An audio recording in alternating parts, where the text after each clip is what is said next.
Taghuwat sa ato ang gi-soil sterilization katong gi-sterilize o gibungkal na to ang juta ato asa ni sidyang hinaplinan og mga gulay.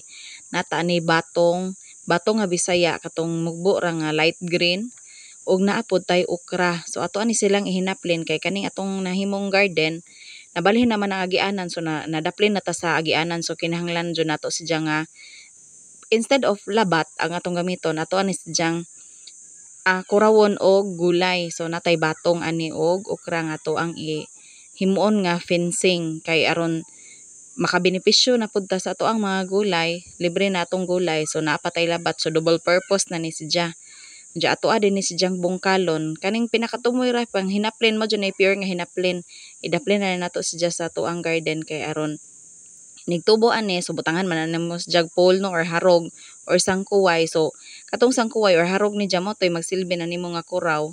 Diya matabon na nato kay naan mo dagko naman ning mga dahon ani matabon na pud na si jagi alternate ra ni naho kaning okra og batong. So timing pud kadyo nga giuwan maning after naho aning bungkal nagrasyahan pud in taon ta nga giuwan. Ato ana laman ning atangan pohon unsay update ani kay aron makautan na pud ta. Daghang salamat. Bye.